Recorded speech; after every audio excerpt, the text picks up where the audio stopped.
Organizar el contenido de cualquier artículo dentro de tu página web es esencial para cualquier creador de contenidos. Mantener una estructura correcta te ayudará al mejor posicionamiento, pero también a que tus usuarios se sientan cómodos dentro de tu página web y naveguen dentro de ella, aumentando las posibilidades de conversión.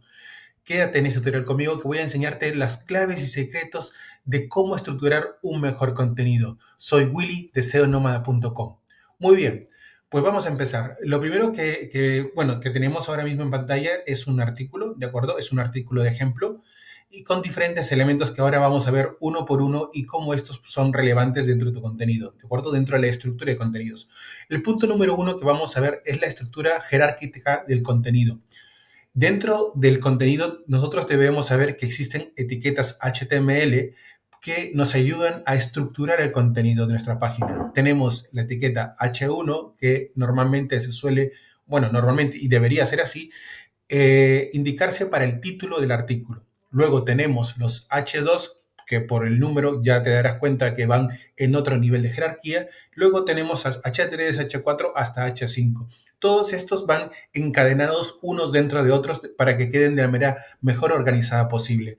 Tener una correcta jerarquía de encabezados ayudará a que Google entienda cuál es la parte principal, cuáles son las subpartes que pertenecen a otras partes superiores. Y para que lo entiendas más o menos es como el típico índice que te puedes encontrar en un libro, ¿no? Tienes como una sección que es el título y luego tienes como subapartados o subsecciones dentro de ellas, ¿sí? En este caso, en este ejemplo que tenemos aquí, este de aquí sería el H1, ese sería el título, el H1. Aquí tienes un H2, un H3, otro H3. Si te das cuenta, el H3 está dentro del H2, ¿de acuerdo? Hay otro H3 porque es del mismo nivel, no habría ningún problema. Dentro del H3 tenemos H4, como el H es de heading, ¿sí? H4, H4, H4. Luego tenemos H2, no pasa nada porque es otra sección, otro apartado, ¿sí? Y quizás se te puede ser un poco confuso, pero yo te recomiendo que esto, si puedes, te instales una extensión, por ejemplo, esta de aquí que se llama SEO Meta en One Click, que te ayudará a ver la estructura de la jerarquía de tus encabezados, ¿de acuerdo? Entonces, si hago clic aquí en esta extensión y me voy a Headers, vas a poder ver la correcta jerarquía de encabezados que tienes. Fíjate, primero, aquí abajo tienes un resumen. El H1 siempre tiene que ser el primero de todos y tiene que estar, bueno, es único y tiene que estar arriba del todo, es decir, en primer lugar. Entonces, tenemos aquí el H1, ¿correcto? Luego tenemos 5H2, 5H3 y hasta 8H4. Aquí hasta el H6 te lo permite, ¿de acuerdo? Y si vemos aquí cómo está organizado, como si fuera un árbol, podemos ver la jerarquía, ¿sí? Dentro del H1 tenemos un H2, otro H2, otros H2 y por aquí otro H2. Dentro del H2 tenemos varios H3 y dentro de un H3 tenemos varios H4, así como subsecciones. Aquí tenemos otro ejemplo, ¿no? Tenemos un H3 con varios H4 y otro H3 con varios H4. Creo que de esta manera es bastante gráfica y bastante sencilla de entender cómo es que deberíamos colocar una correcta jerarquía de encabezado, ¿de acuerdo? Esto, pues cuando tú estás preparando el contenido, tú tienes la posibilidad dentro de WordPress de asignarle los encabezados, ¿sí? Por si no lo sabes, dentro de aquí, este es, por ejemplo, el editor. Aquí tienes el encabezado y aquí tú eliges el elemento. En este caso, como he elegido el encabezado, puedes elegir hasta cualquiera de estos, ¿de acuerdo? Entonces, asegúrate de tener una correcta estructura y una organización jerárquica.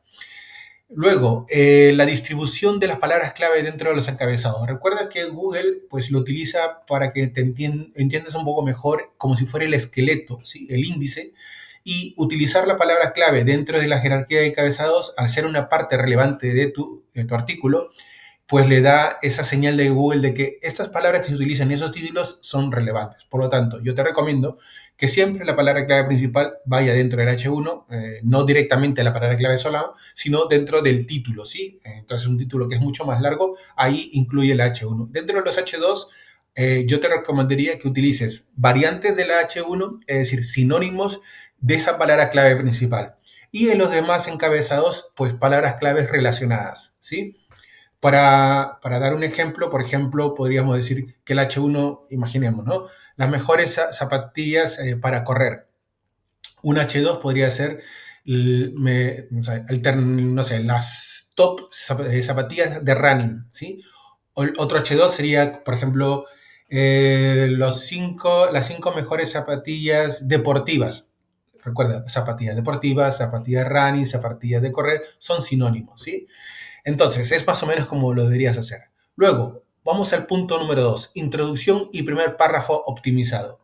Dentro del contenido siempre se suele empezar con el primer párrafo. En el primer párrafo yo lo que te recomiendo es que siempre utilices la palabra clave exacta, ¿sí? O una variante de esta dentro del primer párrafo y hacer posible en lo más al inicio posible, ¿no? Entonces, existen muchas técnicas de escritura persuasiva.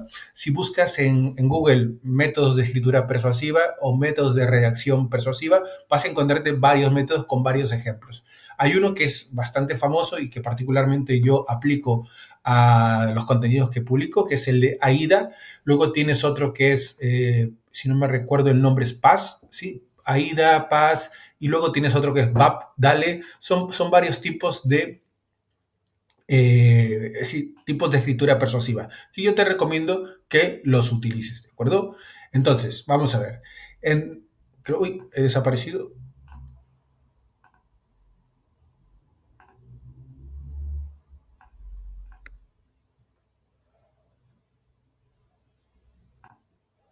Vale, ya estoy, ya estoy. Ok, de acuerdo.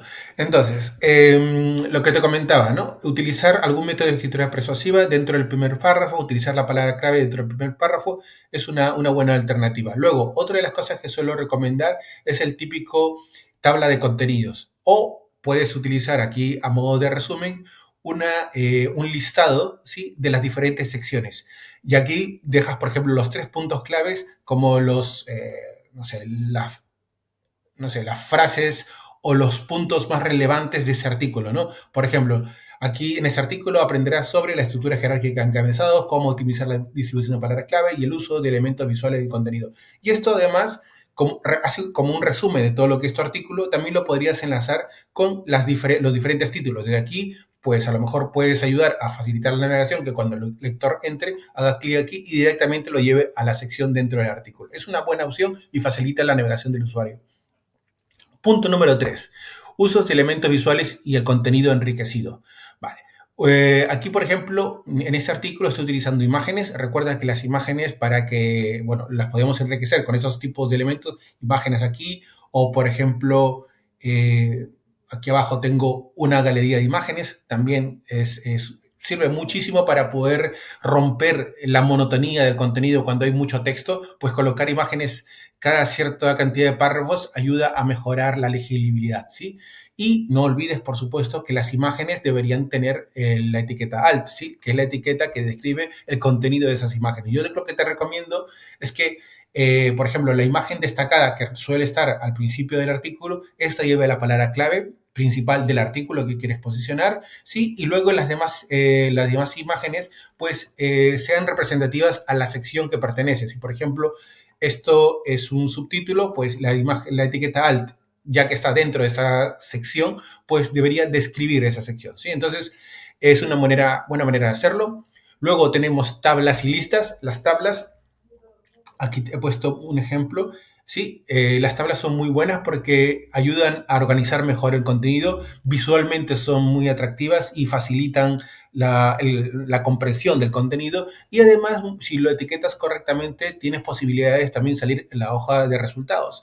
Seguramente alguna vez has hecho un tipo de búsqueda y en la hoja de resultados de Google, en el resultado de Google te ha salido una tabla. Pues esas tablas suelen extraerse o mostrarse allí extrayendo el contenido de los artículos y siempre hay un enlace para leer más, entonces pues te podría dar la oportunidad de que te lleve hacia tu artículo para que los visitantes pues puedan leer con mayor detalle toda la información. Listas. Existen listas numeradas y no numeradas, ¿de acuerdo? Por ejemplo, aquí tienes una lista no numerada, ¿de acuerdo? La lista de puntos y listas numeradas, ¿sí? Esto también está muy bien porque facilitan la comprensión de la lectura. Ya sabes que los usuarios normalmente suelen hacer un scroll rápido y esto pues rompe un poco la monotonía, hace que, bueno, eh, listes diferentes puntos importantes y llama más la atención, ¿sí? Además, bueno, para Google también es muy importante porque estas listas también, si alguna vez has hecho una búsqueda, vas a ver que en los resultados también aparecen listas. Así que si es un artículo sobre los 10 mejores o el top 5 herramientas de algo, pues las listas están muy bien. Punto número 4. Interconexión de contenidos. Y esto me refiero a los enlaces internos y externos. Vale. Los enlaces internos son muy importantes para traspasar la autoridad, o lo que también se conoce dentro del SEO como el link juice, es decir, para traspasar la autoridad entre los diferentes artículos, ¿sí? Puede ser que un artículo esté aquí, para poner ejemplo, esté muy bien posicionado, tenga muchos enlaces, que recibe esa autoridad desde enlaces externos, y yo colocando enlaces desde aquí, ¿sí? Hacia otra página interna, dentro de mi propio sitio web, pues le estoy traspasando esa autoridad. Además, los enlaces internos también deberían ir contextualizados, ¿no? Es decir, dentro de un contexto, dentro de una frase descriptiva y ahí que sea natural, por supuesto. Luego, los enlaces externos. Los enlaces externos, es decir, que salgan de tu artículo hacia otras páginas externas, también está muy bien porque, bueno, está muy bien siempre y cuando lo hagamos correctamente. Debería citar fuentes de autoridad. Cuando tú enlazas hacia fuentes de autoridad que hablan sobre el contenido que estás hablando para ampliar más en detalle, primero, ayudas al usuario para que pues, amplíe el conocimiento sobre lo que está leyendo, le da señales a Google de que al citar fuentes de autoridad demuestras el conocimiento del tema que estás hablando, ¿de acuerdo? Y en general son muy buenas señales para el usuario y para Google, ¿de acuerdo? Punto número 5, y ya es el último, optimización de la experiencia de usuario, la escanabilidad del contenido. Es muy, muy importante, como ya te he comentado anteriormente, la estructura, que por ejemplo utilices párrafos cortos de 2, 3 líneas, 3, 4 líneas, que utilices tablas, que utilices títulos, que utilices imágenes, que utilices, por ejemplo, aquí lo que te he dicho, tablas, luego también aquí unas frases destacadas para llamar la atención, botones para llamar al, bueno, esto de aquí son frases y botones de un CTA, una llamada a la acción, galerías, es decir, tener un contenido bastante rico en cuanto a diferentes elementos HTML hará, por un lado, demostrar a Google de que tú conoces del tema que estás hablando, y otro, pues romper lo que ya he repetido varias veces, que es la monotonía del contenido, ¿de acuerdo? Así que tener párrafos cortos y enriquecidos con negritas, con enlaces, con listas, tablas, etcétera, hará que tu contenido pues sea más atractivo. Y bueno, y elementos interactivos, ¿no? Como por ejemplo formularios, botones llamada a la acción o algún tipo de funcionalidad que sea interactiva. Todo esto ayuda. En conclusión, como puedes ver, son 5 puntos importantes. Recuerda, la jerarquía de encabezados, H1, H2, H3, es uno. Número 2, la introducción en el primer párrafo de la palabra clave. Sí, aquí abajo, perdón, arriba, introducir la palabra clave, también un resumen con los enlaces a las diferentes secciones, ¿sí? Número 3, uso de elementos visuales y contenido enriquecido, tablas, el texto alt dentro de las imágenes, listados, etcétera. Número 4, la interconexión del contenido, enlaces internos para traspasar la autoridad y que estén semánticamente relacionados, y enlaces externos para demostrar ese conocimiento del tema del cual estás hablando. Y número 5, por último, la optimización de la experiencia del usuario, es decir, que haya suficiente espacio entre diferentes elementos para que la lectura sea muy, muy, muy fácil. Y un punto que no he dicho es que también recuerda asegurarte que en los dispositivos móviles se vea bien, sea legible, ¿sí? Entonces, eso es todo. Espero que te haya gustado este vídeo. Recuerda darle like, suscribirte si estás viendo esto en YouTube, dejarme algún comentario y si lo estás viendo en la página web, también abajo tendrás los comentarios para dejarme cualquier pregunta, duda que te apetezca. Hasta la próxima. Chao.